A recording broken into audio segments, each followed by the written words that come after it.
Ilan kami magkapatid? Ilan kayo? Dalawa lang talaga kayo. Para kami ni Janice, dalawa rin kami. So, ano yung... Siyempre, si Charmaine ang mas matanda. Yes, I'm the eldest. So, ano yung age gap ninyo? Parang close lang eh. 2 years. 2 years lang. So, siyempre, nung nagdalaga kayo, sabay, enjoy, share kayo ng mga secrets, secret crushes. Actually, oo. Kasi sa kanya ako nagsasabi. So, was there ever a time you like one guy? No. Kaiba. Magkaiba kami ng type. Magkaiba kayo ng taste.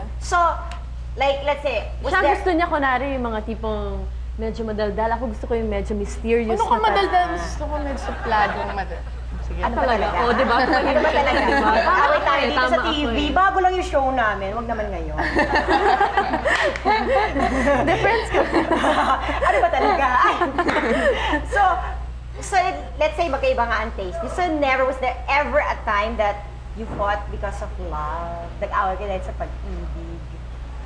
Siguro I'll put it in a way na nagsiselos ako sa time na meron sa kanya ng guy she's with.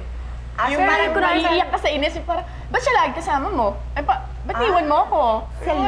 Selosa. So, ikaw naman, Charmaine, on your part, like si Bunny, selosa nga daw siya.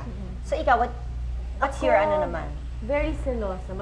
Mas pa? Mas selosa pa ako. Pero, pagdating kasi sa ganyan, wala pa kami napag-aawayan na, kunwari lalaki, about love or ganyan, wala kami napag-aawayan. Nag-a-advisean lang kami sa isa't isa. Mas natutuwa pa nga ako pag meron.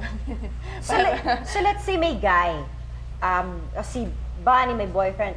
Was there ever a time na naiinis ka naman sa kanya kasi ang tanga-tanga mo na or sobra ka naman, ang sama-sama mo naman? Parang akong binigay sa akin. Ay, bakit guilty? Diyos ko na kayo. Parang ako lang. Or yung naiinis ka na kay Bunny kasi sobra ka na, ha? Masyado ka nagmamaldita. Kasi pag sa aming dalawa, hindi kami pwede yung parang isi-sermon mo siya or isi-sermon niya ako. Away yun Advice. Kasi totoo yun, kahit kami. Siyempre, lalo mong dededmahin, di ba? Kung ano yung sabihin nila, alam mo hindi mo gagawin. Oo, ganun nga. Ako hindi, nakikinig ako. Talaga? Sino ang pinaka nababaliw pagdating sa love? Yung, hello, okay ka pa ba? Siguro yung seryoso. Oo. Wala, hula lang yun. Guess lang. Guess, ako guess. Kasi I could never really tell kung gaano siya kabaliw, kung gaano siya ka-in love. Kasi she won't naman tell me everything. No, but then yung, I mean, baliw meaning, hilok ka na, gising, oo, yung kung ano-ano na ang ginagawa mo dyan. Pareho? Talagay mo?